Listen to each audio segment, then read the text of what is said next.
Welcome back to another episode of the BetterWealth podcast. In today's episode, I am dedicating this to honor the life of my Grandpa Guilliams, Vernon Glenn Guilliams, who passed away at the age of 82 years, uh, July 14th, 2020. And we talk a lot about living your one life well. And I'm really grateful for this podcast because this is a way for me to document my life.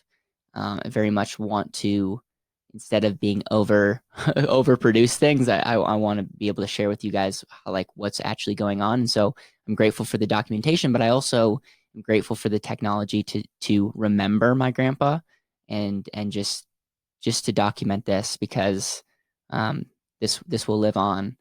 And so a couple things. The purpose of this podcast is again to encourage us all of one life. But I also invited my cousin Zach, we got to talk a little bit about the legacy my grandpa lived and some of the things, some of our memories. And then I made a video. I made a video for my grandpa when he was on his deathbed, 2 days before he passed. And I think it's 4 minutes, and I'm going to include it here. Because as I was reflecting, as I knew my grandpa wasn't going to have much time left, I just was reflecting on some of the things that really touched me about his life. And yeah, there's just a lot. And so I think without further ado, I'm going to tee up the video that I sent my grandpa while he was still alive, and then I also want to just tee up my short conversation with my cousin Zach. As we just remember back on that time. And I just want to encourage you with this one thought. We talk about intentional living, and we talk about one life, and life is short. And if there's anything that I can encourage you with, challenge you on, it's to spend this day when you're watching this and just reflect on your life. Reflect on when it's getting near and when you're on your deathbed, what kind of things will you regret? What kind of things will you be glad you did? Who do you want to be around? And what kind of legacy do you want to live? So without further ado, here's my clip that I gave my grandpa before he passed.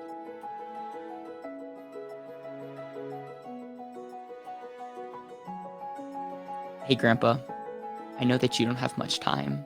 And so I'm making you this video because I want you to hear from me one last time how much you've meant to me and how grateful I am that you've been in my life, and making this video to say goodbye. So first of all, as I reflect back, and this morning was really like a good morning for me to just think about our relationship and write some things down in my journal. And one of the first things that hit me was how blessed I am to have my grandparents all alive to this date and have them be involved in my life. I look back on Matthew and Grace, and they're not going to experience the grandpa that I experienced when I was their age, when I was through high school, when I was through college. And I just want you to know how grateful I am to not just have you have been alive, but have you been present.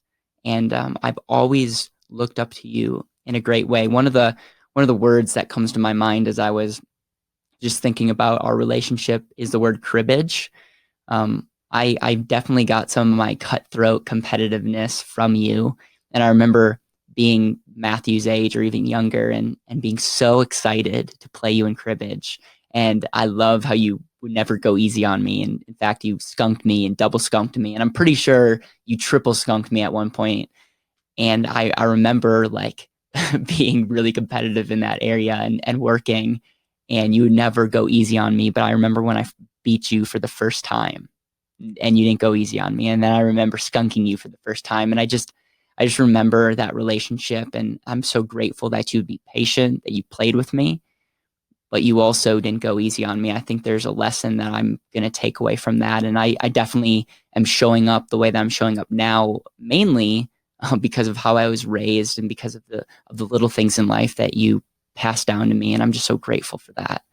Another thing that I want you to know is hard work ethic. I know that you raised my dad to work hard and he raised me to work hard, but I always knew that you worked hard in life, and it's something that I've admired. And I know that, early on, even meeting my grandma, like, you always provided. And I just want to thank you for creating that legacy of working hard. Another word that comes to my mind is being a critical thinker. I remember when I first started this whole money thing, I would send you a couple books. I sent you my book, and you would give me honest feedback. You would read it. You would give me things that you liked about it. You would give me questions. At times, you were a little bit hard on some areas, and I'm grateful for that, because very few people would be willing to tell me the truth, and you'd be one of them. But Grandpa, as I really reflected, the one thing that hit me really hard this morning was the Guilliams name, what it means to be a Guilliams. Yeah, on one hand, it stings that everyone can't pronounce it, and forever I will live with the curse of being under the Williams shadow. But in all seriousness, Grandpa, like, what it means to be a Guilliams just really hit me hard. And I know that you're never going to meet my future family if God blesses me with a future family and kids, if God blesses me with future kids. But I want you to know that being a Guilliams is one of the greatest honors in my life and my family. My mom and dad really raised me to, like, honor that name. And I want you to know how crazy it is to know that I only exist because of you and some of the choices that you made, and how the decisions that I make are going to either shed good light or bad light on our family name. And I just want you to know that the way that I live my life, I really want to give the Guilliams name a good name. And I want you to know that that is going to be something that I work very hard to, if God blesses me with a future family, is to raise them in such a way to really honor the name of Guilliams, and to know and to share stories of my family, of you, and of your and the people that came before you. And so I just want you to know that I love you. I'm so grateful for you. I'm praying for you, and I want to thank you for all the things that you've done. I love you so much, Grandpa. One of the things that I wanted to do is we talk a lot about intentional living, and I have on here with me Zach, my oldest cousin on my dad's side. And what we want to do is we just want to share. I want to give Zach the ability to share some of the things that he's learned. I had the ability to shoot a video that I don't think my grandpa got to see, because I think he was out of it. But when I sent him the video, but it was just a 4-minute video of me just, like, thanking him for the life that he lived, and sharing some memories. And I'm making this, number one, because the podcast for me is a documentation of my life, and I want to have a place of just remembering this. And family is super important, and so I'll have that, number one. Number two, I'm making this because I want to encourage you guys that life is short, and it becomes really, really real when it's your family. And I'm grateful for the perspective, and I'm also grateful that I got to know my grandpa super well. And so, Zach, I know that you're not big into the podcast world, and I know that this is an incredibly hard podcast to just jump into. But the reason you're on, just to give context, ideally I would have loved to have all my dad, your dad, Paul, and the Williams. If you know us, that would have been like pulling teeth. So what I wanted to do is I wanted to get I wanted to get your thoughts as it relates to Grandpa, because we definitely spent the most time with Grandpa. And I know that you actually got to meet kids. Yeah, out of the grandkids. And I wanted you to, I know that you were with him when he did pass. So I just wanted to give an opportunity for you to speak a little bit. And my hope is that our grandma, Guilliams, can just take this from the heart, and that we can send this, and that we can just have this as a piece to remember Grandpa. Yeah, it's funny. We tried doing this podcast last night, but now we're doing it tonight. And actually, it would be about 10, 12 Tennessee time, which is about the time we all gathered in the room 1 week ago. down in Tennessee. So it's kind of funny we're doing it. That was the exact time about their grandpa passed. So What kind of things have you taken away from Grandpa? I know we get the thing that I really remember is when we went to Tennessee and we were, I don't know how old we were, but your mom, we got a special pass and we got to fly. So it was one of my first times flying, and yep. we'd played tennis like all day, and we played like we hit golf balls and we just had a really great time. And I remember Grandpa coming and visiting us in Wisconsin and some of the memories. But what are some of the things that you would say, like in just remembering his life, like as a grandchild, Mm-hmm. the oldest, like what were some of the things that you would just want to say, number one, so you can listen to this 2 years from now, and remember, but that also that we can keep his legacy intact. Yeah. Yeah. Thinking about grandpa, he, he was definitely a grandpa that you knew that he cared about us as grandkids. Definitely was not the most outwardly emotional guy, but you could tell by the actions that he did, the things he did to care for family, that he cared, the things he would do, the things he would give, stuff like that. I think kind of like the things I actually remember most about him, most about learning from him, I think competitiveness was definitely one. I know that, I watched your video when we played it for Grandpa, and one of the things you mentioned was cribbage, and him playing just like absolutely cutthroat with us at like age 10. Like Yeah, you miss a point and he'll steal the point. you're right. But that was, that teaches you, like, Yeah, if you're going to play the game, play it by the rules and do it right and try to win. And so I remember that about him. Kind of, I guess that kind of always just encouraged me to not expect to be babied by people, yeah. but to go hard at things. I'll just add something. It's kind of a typical Guilliams thing for not to show emotion. I know that your dad doesn't show a ton of emotion. My dad doesn't show a ton of emotion, but deep down, Grandpa really did care, Mhm. and he would be thoughtful. And like I just remember some of the things that I would talk to him about. I didn't get much reaction, but when I did, it was like super thought through, and it was really special. And so I just want to echo what you were saying. Yeah, he wasn't a talker in any way, but when he sent letters, you would read his letters. Like I'd read his letters and be like, he actually thinks about the stuff that like I say to him and that we do together. And it's like when I read his letter, I can tell that he had been thoughtful.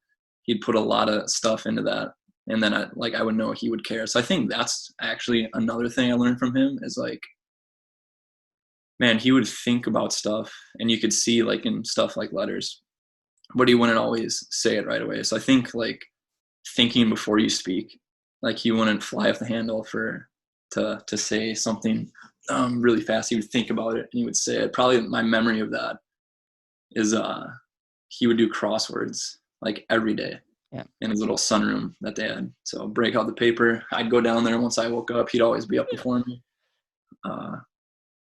And he'd be doing crossword puzzles. And I remember sitting down there and he would always let me try to figure stuff out first. And I just couldn't figure them out. But I remember like he would always be able to like finish these crosswords. And if you've ever done crosswords and like the big papers, like some of the stuff in there, it's how do you even know all these topics? So like that just reminded me like Grandpa was a learner. Yeah. Like he had such a vast amount of knowledge on different topics. So crosswords would always show that to me. But yeah, I think he was a reader. He Yep. always encouraged us to learn. I remember that. Yep. He was And I, thoughtful. He'd read a lot more like political books, yep. things that I wasn't into as a kid, for sure. Yep. I But definitely, some of my worldview has been shaped from my grandpa. yeah.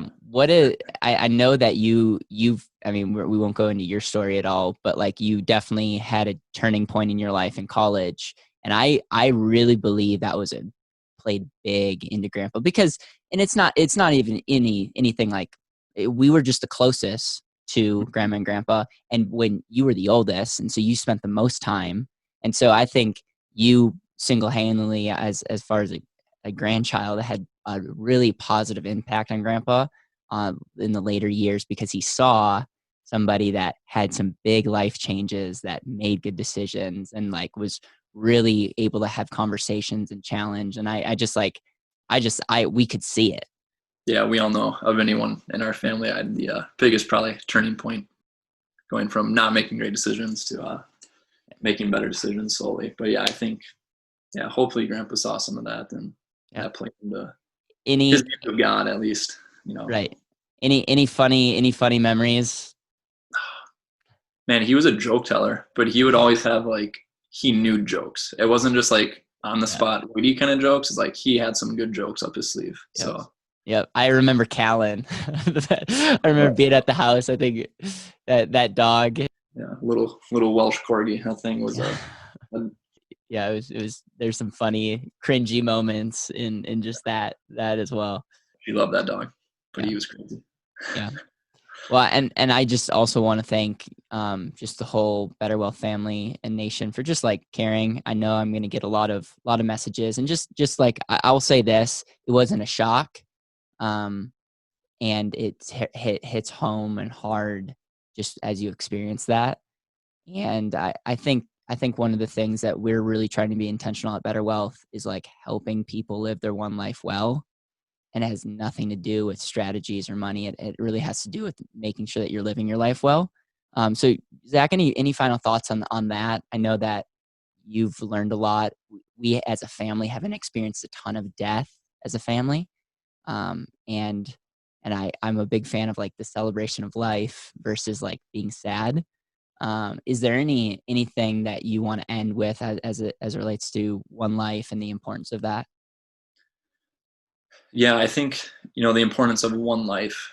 And I think specifically when I think of Grandpa and his life and what it was. So obviously, like every family, like our family's not perfect by any means. And there's been, disagreement and hurt. And we know that with like our parents and relationships and stuff like that, which happens. But the thing for me, 1 week ago, like right now, sitting in the room as he was passing, the thought that hit me is, here we are in this room, it's Grandpa, it's Grandma, it's their kids, and it's me out of the grandkids, and your mom there too. And just having the realization of like, this is a man who stayed with his wife for 56 years, who lived it out, who, wasn't a perfect guy by any means, but here we are sitting in the room as family. And yeah, just in like the world we live in today, like even just thinking of the rarity of that, the fact that every kid was there, and there's hurts and there's pains there, but there's not dysfunction to the degree that one kid's off in this state, doesn't want to come see their dad, but to think in that moment of like, my grandpa and grandma are together, we're here in this moment experiencing this as family.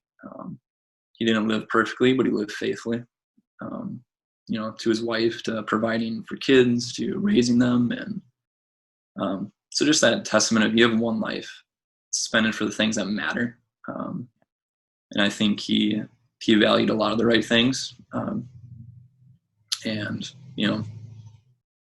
that spoke to me at the end of it. And it's crazy because I know that you're now a proud father, and we would not be here if it wasn't for the decisions that they made, my grandpa. And it just also takes like, it's crazy as I think about that, like how rare life is. Like it's like a miracle that each one of us are here, if you think about the odds. And so yeah, thank you, man. I love you, and I'm grateful that you would hop on one of these because I don't want to be the only one in this episode. So thank you. Yeah, for sure. Let me in.